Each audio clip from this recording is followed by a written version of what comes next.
There is a hidden art form that transforms delivery food at 2 a.m. into a sacred ritual and turns movie theaters into personal sanctuaries. What you are about to uncover reveals how scrolling alone together can become your creative fuel when combined with the analog renaissance. Discover the secret connection between Buddhism meeting bubble tea and building in public alone. Learn why the ghosting culture might actually be helping you master digital minimalism in relationships while finding your own best company through the art of being. We scroll through Instagram while sitting right next to our friends. We laugh at TikTok videos in rooms filled with people yet feel completely separate. This is our modern paradox, the art of being alone together. We are physically present but mentally miles away, connected to everyone and no one simultaneously. Remember those family dinners where everyone checks their phone? We see the notifications light up, the thumbs scrolling, the occasional smile at a screen. We are all here, yet we are not really here at all. It feels like we are actors in a play where nobody knows their lines. We perform connection while feeling profoundly disconnected. Then there is the messaging. We send a text, see the scene status appear, and wait. Minutes turn into hours. The blue ticks become digital ghosts, haunting us with their silence. We refresh the screen 20 times, hoping for a reply that never comes. It is the loneliest form of conversation ever invented. We binge watch an entire season on Netflix alone on a Friday night. The screen glows. The characters become our temporary friends, their problems our distractions. But when the final credits roll, the silence in the room is deafening. We have spent 5 hours with fictional people and 0 moments with ourselves. The emptiness is palpable. We order food delivery at 1 in the morning, not out of hunger, but from a need to feel served, to feel wanted by an app. The notification, your order is arriving, gives a fleeting sense of care. But the interaction begins and ends with a rating prompt. It is a transaction masquerading as companionship. We collect followers like stamps, boasting about hundreds or even thousands of connections. But how many of them would answer a 3 a.m. phone call? The number is probably closer to 5 than 500. Social media sells us the illusion of community while delivering the reality of isolation. So what is the way out? Perhaps it starts with putting the phone down during a coffee with a friend. Maybe it is about calling someone instead of texting. It is about choosing real, messy, unpredictable human moments over the clean, curated, and ultimately empty digital ones. We must learn to be comfortably alone with ourselves before we can be truly together with others. Yet even as we seek these genuine connections, we often find ourselves retreating back into the digital glow, seeking comfort in the small, illuminated rituals of the night. We find ourselves ordering Uber Eats at 2 in the morning, scrolling through an endless TikTok feed. The phone screen is our only light. We are not hungry for food, but for a moment of connection, a small event in the silent apartment. The act of choosing, of tapping the screen, feels like a tiny purpose. It is a ritual of modern solitude. The notification pings your order is confirmed. Your driver is arriving, each one delivers a small dopamine hit. We are waiting for something, for someone to come to our door. It feels like a transaction for companionship, even if it lasts only for the 30 seconds it takes to take the bag. A midnight McDonald's run. 2 Big Macs and large fries for 1 person is not about the meal. It is about filling a different kind of emptiness.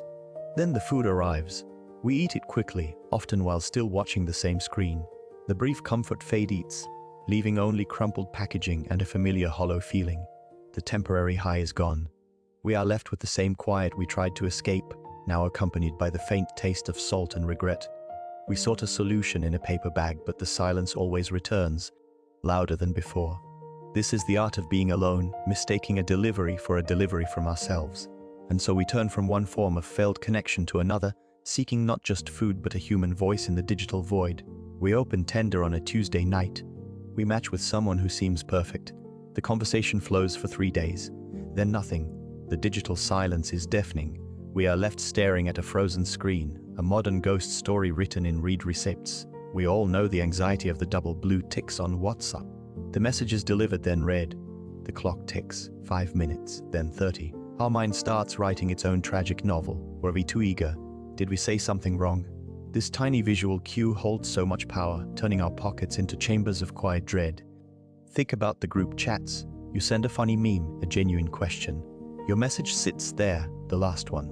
You see the little red note for all 6 members. But the chat remains silent. It is a special kind of loneliness, being digitally present but conversationally invisible. We are all collectively agreeing that disappearing is easier than a simple "ah" or "got it." This is the ghosting culture. It is not just about dating apps, it is the new grammar of our relationships. A period is no longer a dot, it is a sudden, unannounced full stop. We have normalized the exit without an explanation. We treat people like browser tabs we can simply close when we are bored. So we sit with our phones, refreshing the screen. We are all haunted by the conversations that vanished. And in this quiet, we have to ask ourselves a difficult question. In our fear of being left on read, have we also become the ghosts?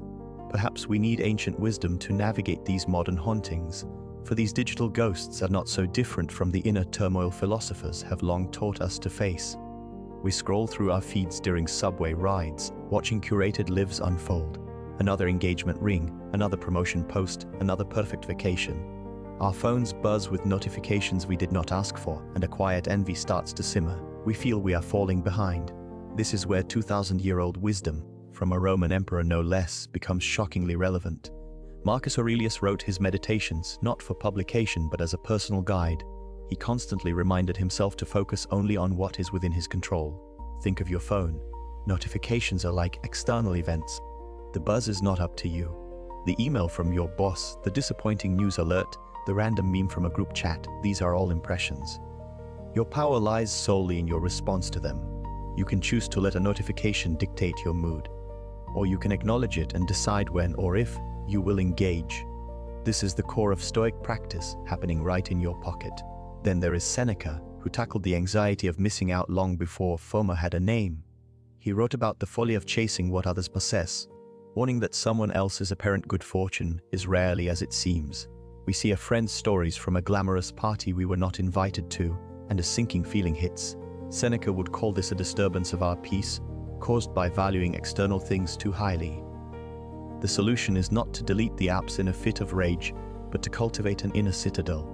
We can appreciate others' joy without letting it diminish our own. We can remember that the highlight reel is not the full movie. We order delivery at 1 in the morning and realize true contentment is not out there in the digital noise.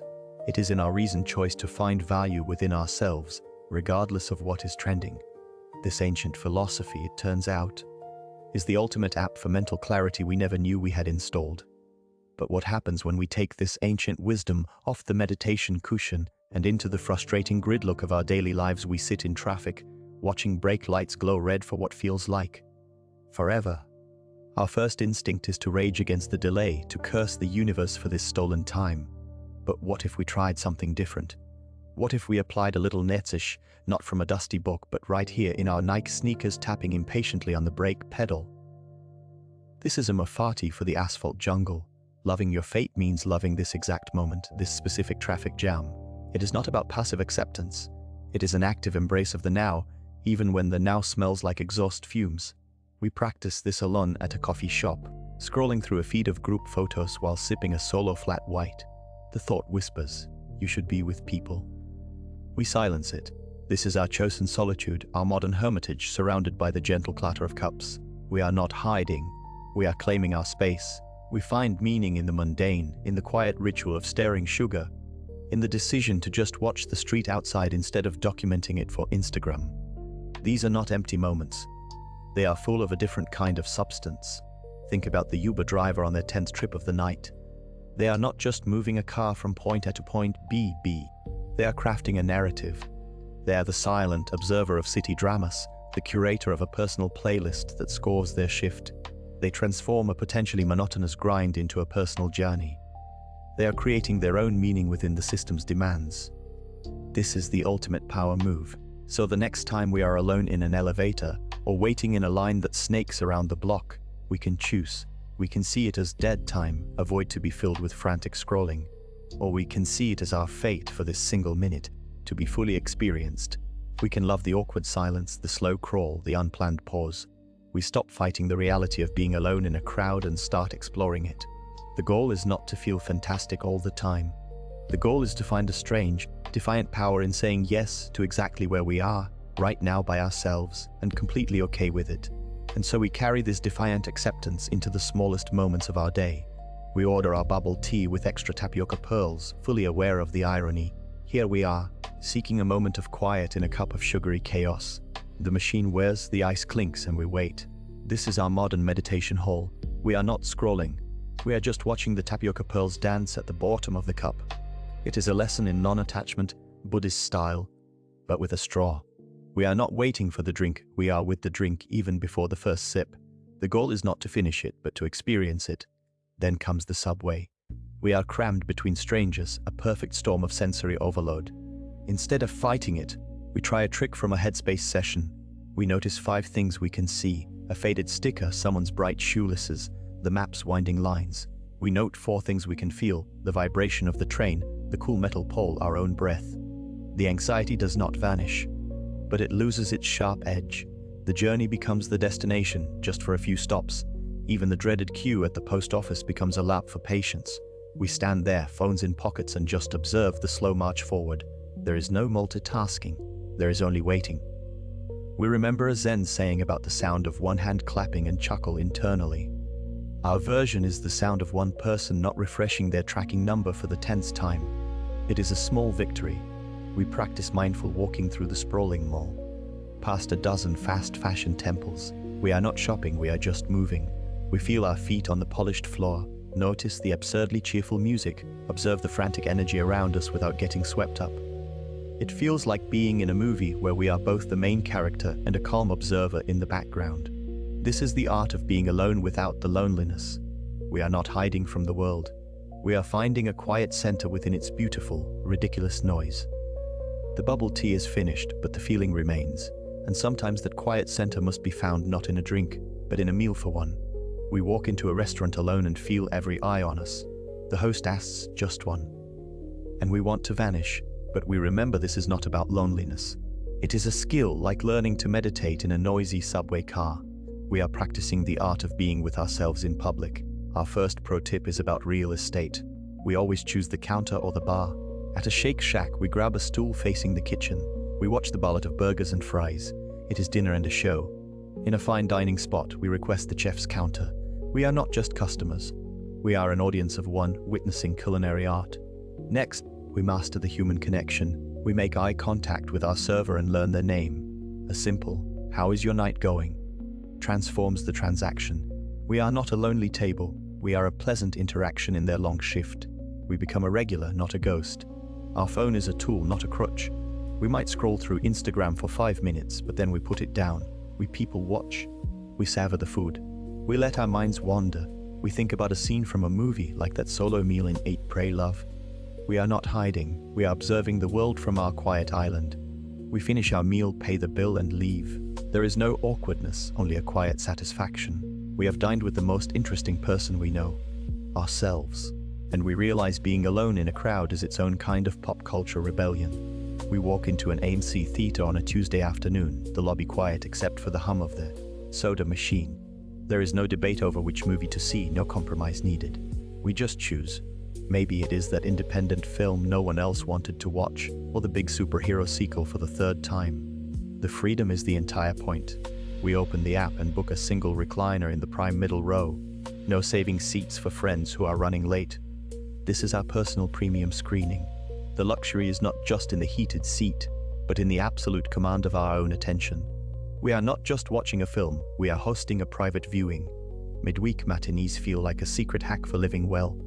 The theater is nearly empty, the ticket costs less, and the world outside is still at work. We are here completely present with the story on screen. It is a form of meditation with popcorn. This is the art of being alone without the ache of loneliness. We are not hiding in the dark, we are claiming it. The cinema becomes our personal sanctuary, a 2-hour vacation where the only person we need to please is ourselves. And just as we claim our space in the dark, we can carry that same sense of personal ownership into the light of another kind of solitary space. We walk into the gym, and the silence feels like a superpower. We are not here for anyone else's timeline. This is our meditation in motion, a chance to just focus on the rhythm of our own breath and the weights. We create the perfect playlist, a mix of epic movie scores and guilty pleasure pop anthems that makes us feel like the main character in our own training montage. The goal is not to lift what the person next to us is lifting. The goal is to lift more than we did last Tuesday. At places like Planet Fitness, with their loud purple and yellow colors and that famous lunk alarm, The judgment-free zone is almost a physical presence. It is a beautiful thing. We are not comparing our chapter 1 to someone else's chapter 20. We are just here, doing the work. Our Apple Watch chimes with a notification. You closed your move ring. It is a small personal victory, a digital high five from our future self. That feeling is better than any forced conversation. And the best part, when the session is done, we just leave. No awkward locker room small talk about the weather. No lingering.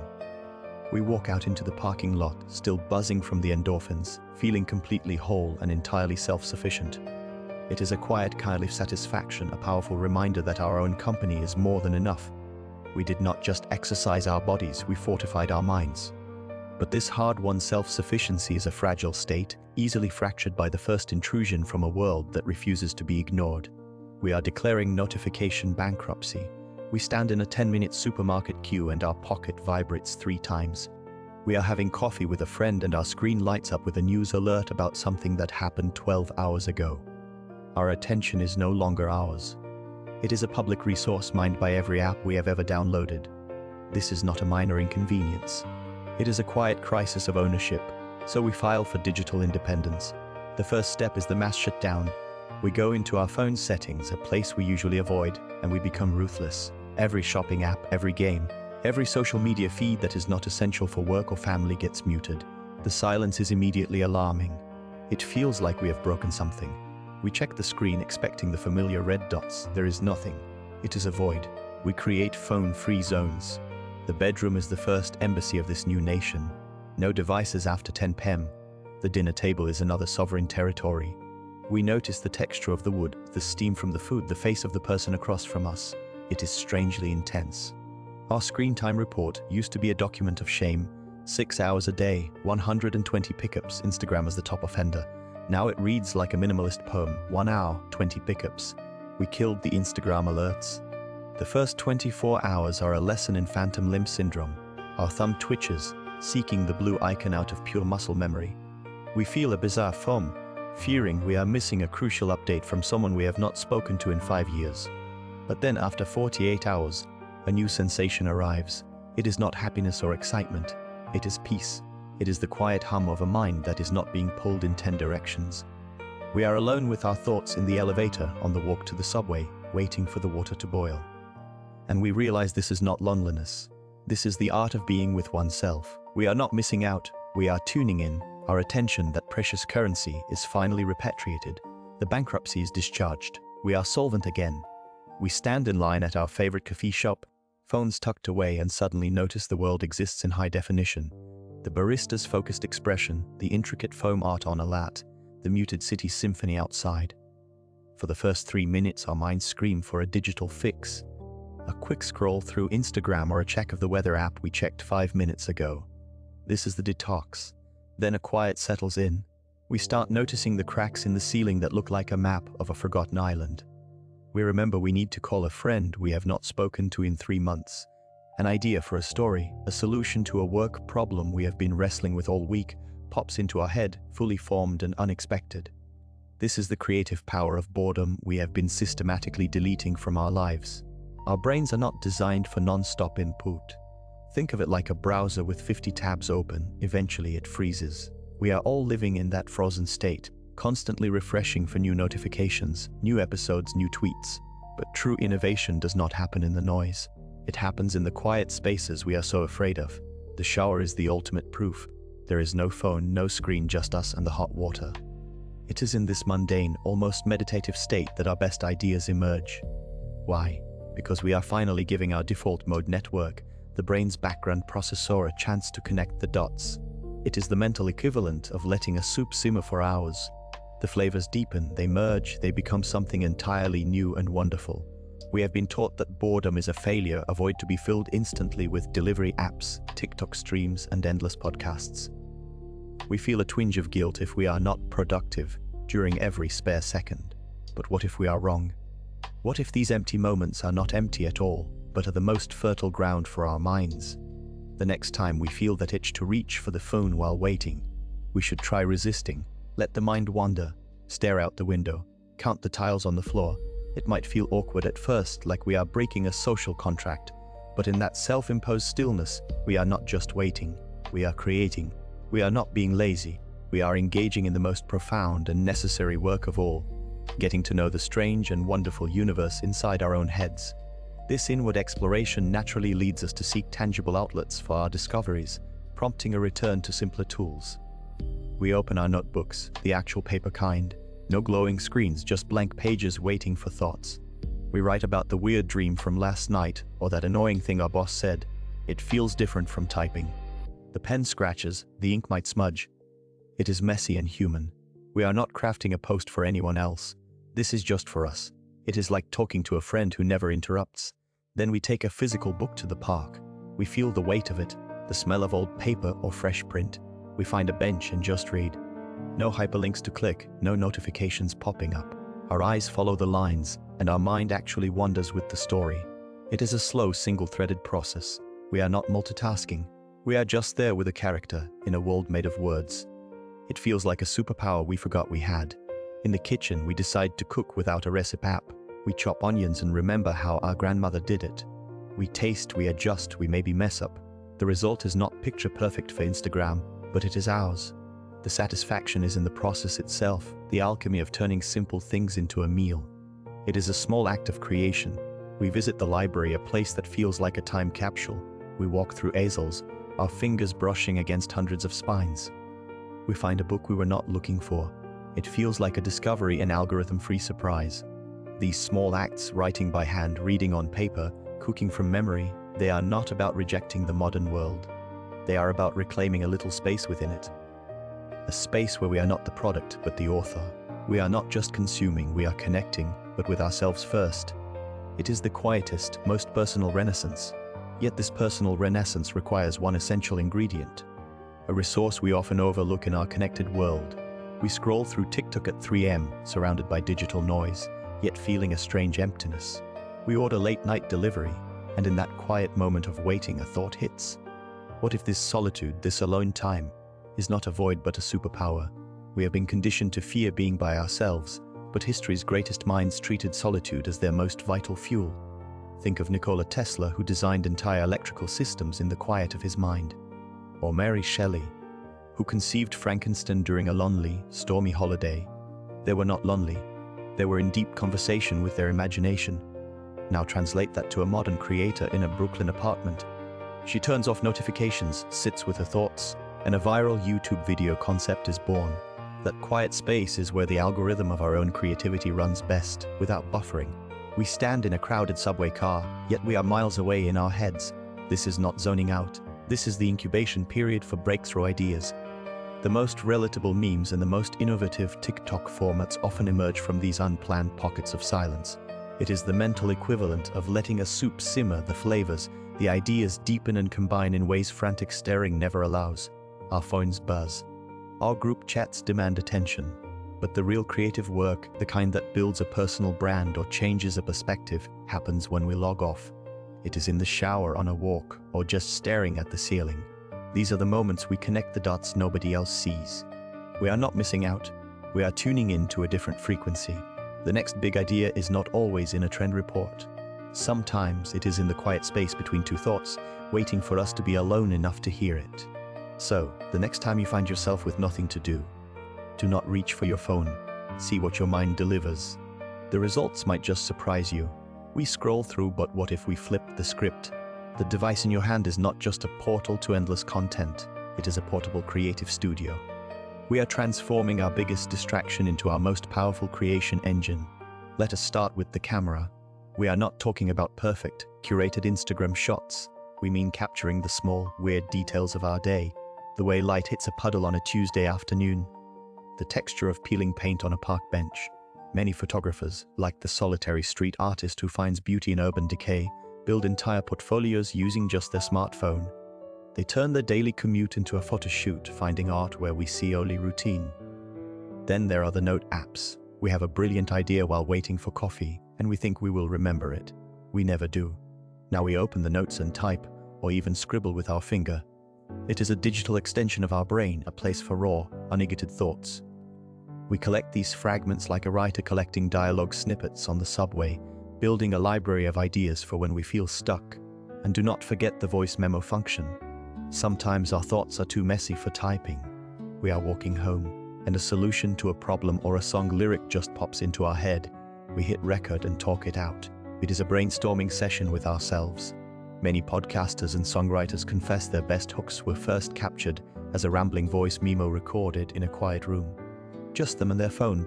We are standing in line, we are on the bus. We are supposedly doing nothing. But with our phone as a creative tool, we are never truly idle. We are observing, capturing, and building.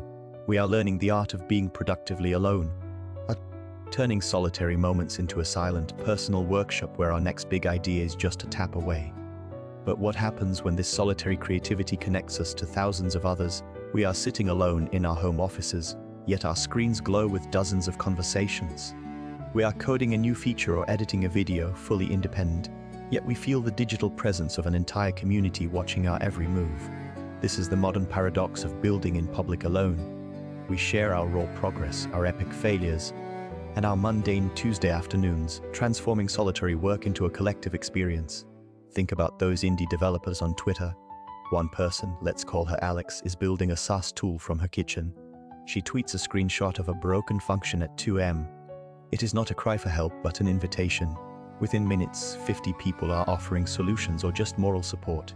She is not just fixing code, she is hosting a live asynchronous workshop.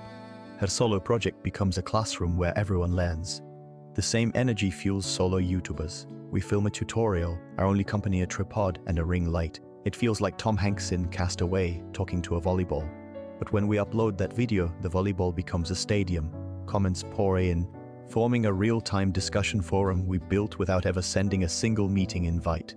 We went looking for an audience and accidentally founded a tribe. This is not about hustle culture. It is the opposite. It is about admitting our process is messy.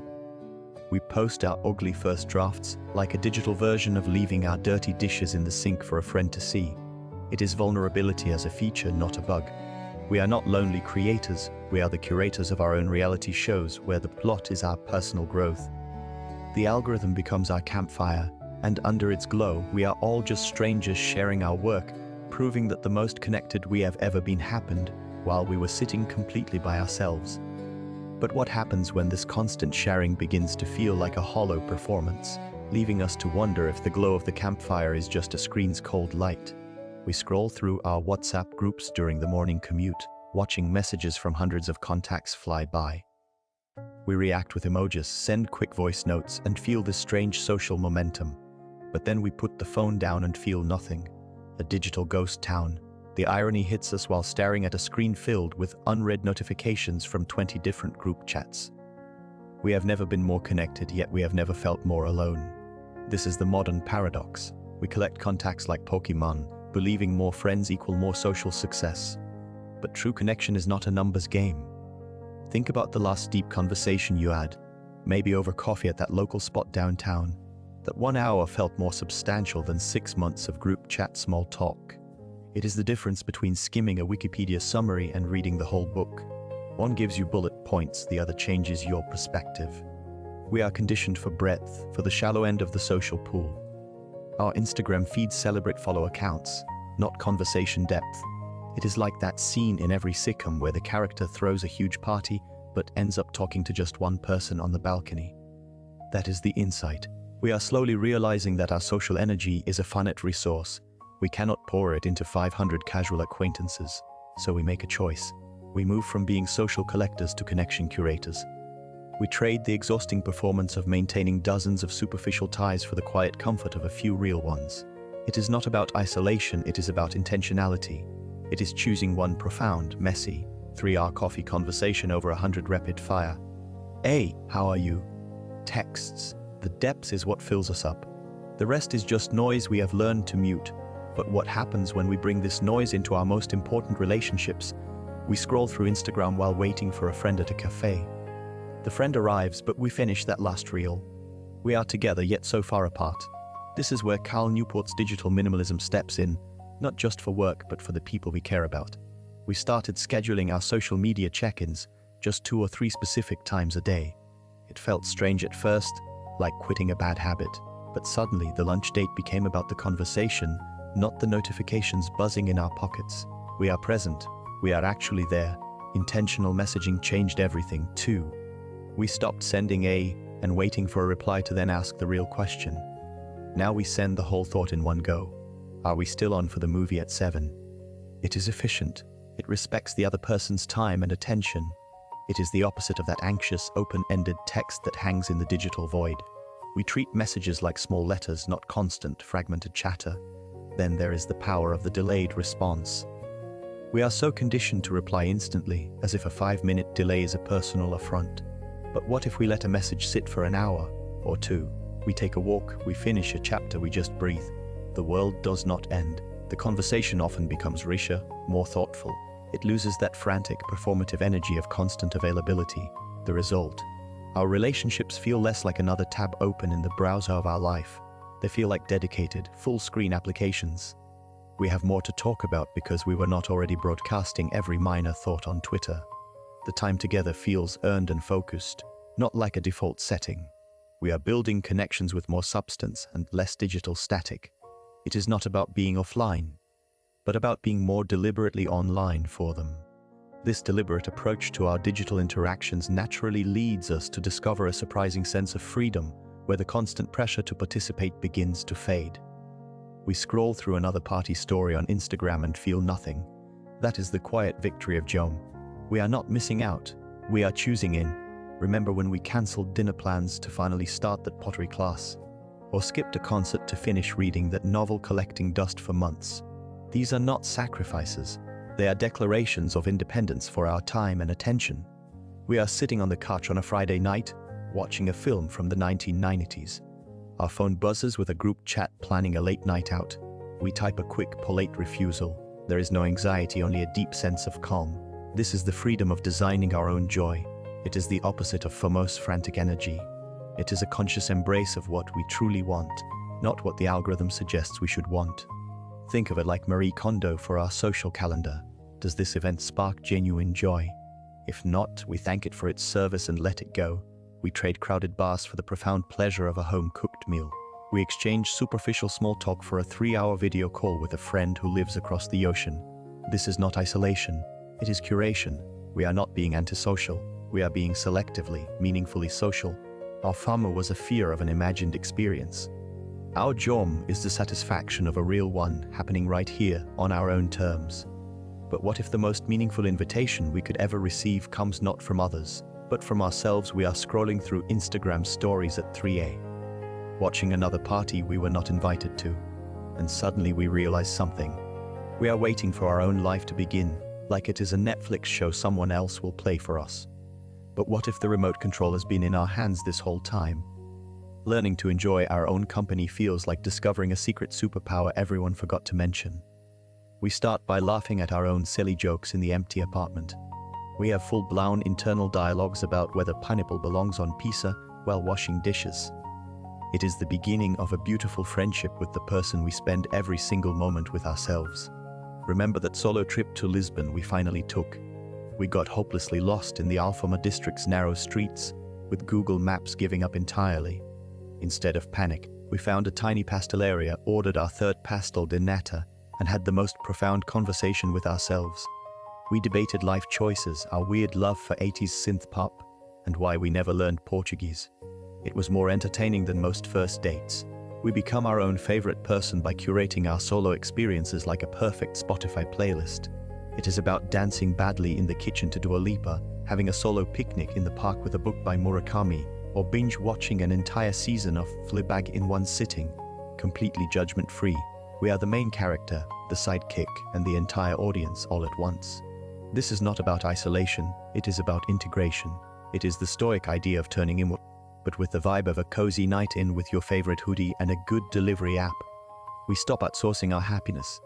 We are no longer waiting for a text back to feel whole. The most reliable company we will ever have is already here, has always been here, and is pretty hilarious once we start listening. The world becomes our +1 to everything, and in this newfound companionship, we discover how differently solitude can feel when we choose it for ourselves. We scroll through Instagram stories on a rainy Sunday, seeing groups of friends at brunch, and a quiet ache settles in. That is loneliness knocking. It feels hollow, like something is missing. We are physically alone but mentally craving connection. Then there is the Tuesday evening we consciously cancel plans. We order sushi for one, put on a documentary and feel completely at peace. That is solitude. It is a choice, a full and rich silence we actively curate. The difference is in the internal soundtrack. Loneliness whispers, "No one wants to be with you." Its voice is passive and anxious. Solitude, however, declares, "I want to be with myself." Its voice is active and calm. Think of the main character in a movie, finally having that quiet moment of clarity after all the chaos. They are not lonely, they are integrating their experiences. We do the same when we process a difficult work week during a long walk, without headphones. Psychology gives us a great mirror here. Loneliness is often linked to a perceived gap in our social needs. We feel it when we are in a crowded subway car but feel completely invisible. Solitude, studied by thinkers for centuries, is about self-connection. It is the mental space where we stop performing for an audience, real or imagined. We are not avoiding people, we are meeting ourselves. So the next time that quiet feeling descends, we can ask one simple question.